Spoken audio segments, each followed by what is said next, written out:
What's up everyone, welcome back to another video. And today I have a really special product with me.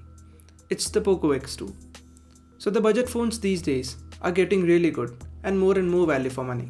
And this phone had a lot of hype since the day it was launched, as it was the second device by the company that had nailed the flagship killer title. So in this video, let's unbox the Poco X2 and have a quick look at the device itself. So if you wish to stay notified about the latest videos, do click on that subscribe button and press the bell icon next to it. It's free and helps the channel out. So let's start off with the unboxing experience first, shall we? So the box is quite bigger than the standard ones we get. And we have the specs listed on the back side and that reality flow display punchline on the front and sides, as the device has a 120Hz display. So we are greeted with this yellow box that contains the SIM ejector tool and the silicone case for the device. And after that, we have the device itself in its flashy matrix purple color. So let's keep diving further. And now we have the USB Type-C cable and a charger. And it is huge, as it is rated at 27 watts max. And the company claims it can charge the device around 70% in just 40 minutes, which is great for a beefy 4500 mAh battery. And both of these feel durable, but not that premium though. Now coming to the device itself. Well, it's quite flashy, as I like subtle glass back finishes. So personally, I'm not a big fan of this. And this ring here around the camera gives an illusion that it is raised up a bit.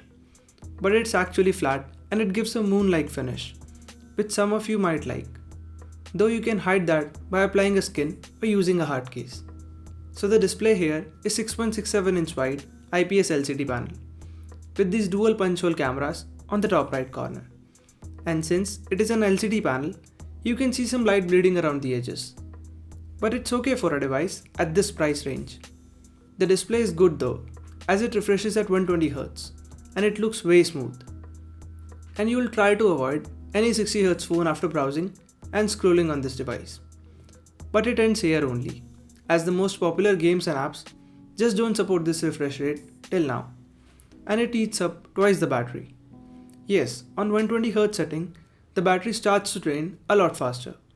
And for that smoothness, you would not want compromises on the overall battery life. I wish there was a setting to decrease it to 90Hz, but there isn't. And speaking about rare things, this one does have a headphone jack at the bottom, next to that Type-C port, which is really a rare thing these days and can be found only in budget phones. And talking about the internal specs, well, this one has a Snapdragon 730G SoC with liquid cooling.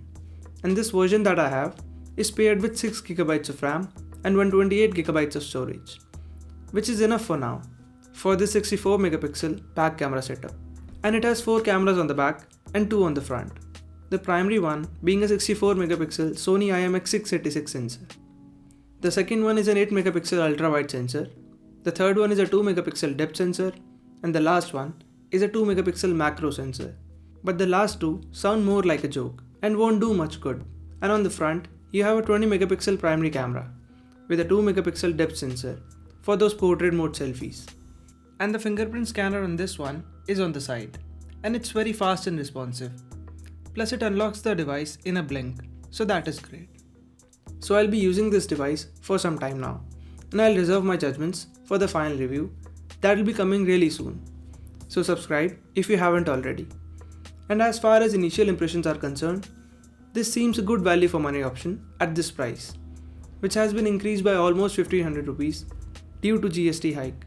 So do let me know if you have any questions down below, and like this video if it helps you out. And I'll see you guys in the next one.